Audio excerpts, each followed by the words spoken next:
정부는 앞으로 열흘 안에 오미크론 유행이 정점을 찍고 일주일 평균 하루 확진자가 37만 명까지 나올 것으로 내다봤습니다. 오미크론 변이 확산 속도에 맞춰서 이번 주부터는 의료 체계도 달라집니다.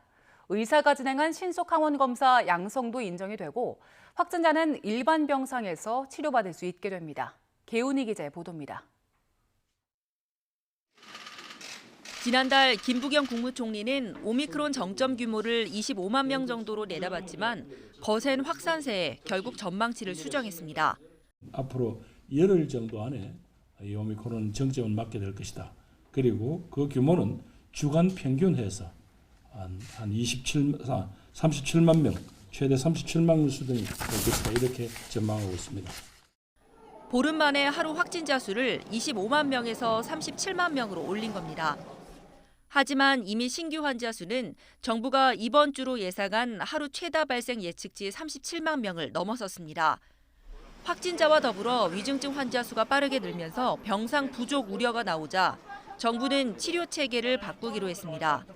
오늘부터 동네 병원에서 진행한 신속 항원 검사 결과도 인정하고 양성이 확인되면 곧바로 재택 치료로 전환합니다.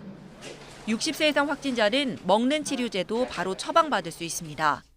PCR 검사가 다시 한번 필요하다라는 이런 의사 판단이 있는 경우는 여전히 다시 한번 PCR 재검을 할 수 있는 길을 열어두었고 선별 검사소에서 무료로 검사를 받으실 수 있습니다. 또 이번 주부터 경증의 코로나 환자는 음압병실이 아닌 일반 병실에서 치료받을 수 있게 됩니다. 이미 서울대병원은 지난달부터 일반 병동에서 확진자 치료를 진행해 왔는데 아직까지 감염 사례는 나오지 않았습니다. 질병관리청도 지난 8일 코로나19 환자가 입원했을 때 일반 병실 이용이 가능하도록 감염 예방관리 지침을 개정했습니다. 오미크론 증상이 없거나 경미한데도 호흡기의 질환, 기저질환이 필요한 환자들이 입원 환자들이 다수가 지금 생기고 있습니다. 이런 상황에서 코로나 음압병실에서만 환자를 치료하는 시스템은 지속 가능하지가 않습니다.